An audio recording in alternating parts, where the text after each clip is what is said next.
भारत की पहली हरित हाइड्रोजन माइक्रोग्रिड परियोजना के बारे में आइए आपसे एक जानकारी शेयर करते हैं। तो हाल ही में national thermal power corporation limited द्वारा आंध्र प्रदेश में सिम्हाद्री विशाखापट्टनम के पास संयंत्र में देश की पहली ग्रीन हाइड्रोजन माइक्रोग्रिड परियोजना की शुरुआत की गई है। यह अनूठी परियोजना के प्रारूप को एनटीपीसी द्वारा इन हाउस डिज़ाइन किया गया है। यह बड़े पैमाने पर हाइड्रोजन ऊर्जा भंडारण परियोजनाओं का एक तरह से अग्रदूत होगा। यह वर्ष 2070 तक कार्बन न्यूट्रल बनने में भारत के दृष्टिकोण के अनुरूप है। परियोजना के पास स्थापित फ्लोटिंग सोलर प्रोजेक्ट से इनपुट पावर लेकर उन्नत 240 किलोवाट सॉलिड ऑक्साइड इलेक्ट्रोलाइजर का उपयोग कर हाइड्रोजन का उत्पादन किया जाएगा। इससे पहले एनटीपीसी ने तेलंगाना के रामागुंडम में भारत के सबसे बड़े फ्लोटिंग सोलर प्लांट के विकास का काम शुरू किया था।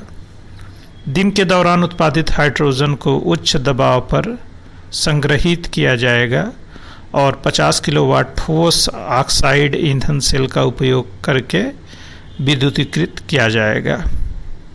यह एक ठोस ऑक्साइड ईंधन सेल एक विद्युत रासायनिक रूपांतरण उपकरण है जो ईंधन के ऑक्सीकरण द्वारा सीधे विद्युत उत्पन्न करता है।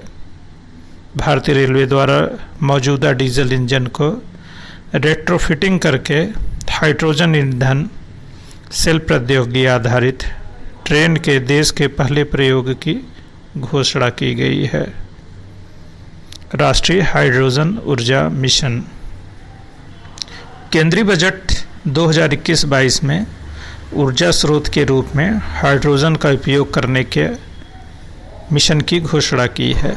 राष्ट्रीय स्तर पर निर्धारित योगदान लक्ष्य यह 2022 तक 100 गीगावाट ग्रिड से जुड़े और सौर ऊर्जा संयंत्र स्थापित करने का लक्ष्य रखता है। जलवायु परिवर्तन पर राष्ट्रीय कार्य योजना, अंतर्राष्ट्रीय सौर गठबंधन। अब आते हैं कि ग्रीन हाइड्रोजन क्या है। यह पवन और सौर ऊर्जा अक्षय ऊर्जा स्रोतों द्वारा संचालित इलेक्ट्रोलाइजर का उपयोग करके जल को हाइड्रोजन और ऑक्सीजन में विभाजित करके उत्पादित किया जाता है। ईंधन भारत की ऊर्जा सुरक्षा के लिए एक गेम चेंजर हो सकता है, जो अपने तेल का 85% और गैस आवश्यकताओं का 53% आयात करता है। स्वच्छ ईंधन को बढ़ावा देने के लिए भारत उर्वरक संयंत्रों और तेल रिफाइनरियों के लिए हरित हाइड्रोजन खरीदना अनिवार्य करने पर विचार कर रहा है। हाइड्रोजन के बारे में थोड़ा सा जान लेते हैं। स्वच्छ वैकल्पिक ईंधन विकल्प के लिए हाइड्रोजन पृथ्वी पर सबसे प्रचुर तत्वों में से एक है। हाइड्रोजन का प्रकार उसके बनने की प्रक्रिया पर निर्भर करता है।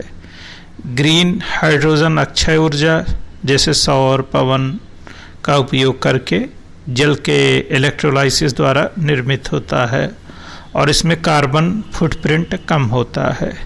इसके तहत विद्युत द्वारा जल को हाइड्रोजन और ऑक्सीजन में विभाजित किया जाता है। उपोत्पाद जल और जलवाष्प। ब्राउन हाइड्रोजन का उत्पादन कोयले का उपयोग करके किया जाता है, जहां उत्सर्जन को वायुमंडल में निष्कासित किया जाता है। ग्रे हाइड्रोजन प्राकृतिक गैस से उत्पन्न होता है, जहां संबंधित उत्सर्जन को वायुमंडल में निष्कासित किया जाता है। अब आता है ब्लू हाइड्रोजन। प्राकृतिक गैस उत्पन्न होता है यह, जहां कार्बन कैप्चर और स्टोरेज का उपयोग करके उत्सर्जन को कैप्चर किया जाता है। तो ये ग्रीन हाइड्रोजन के बारे में एक परिचर्चा हुई और इस तरह के संसाधनों को विकसित किया जाना भारत जैसे विकासशील देश के लिए अति आवश्यक है। क्योंकि हम जो हमारी तेल की आवश्यकता है उसको हम 85% आयात से पूरा करते हैं और गैस 53% आयात से पूरा करते हैं। तो स्वच्छ और आत्मनिर्भर भारत के लिए यह एक अति आवश्यक और महत्वपूर्ण प्रोजेक्ट है।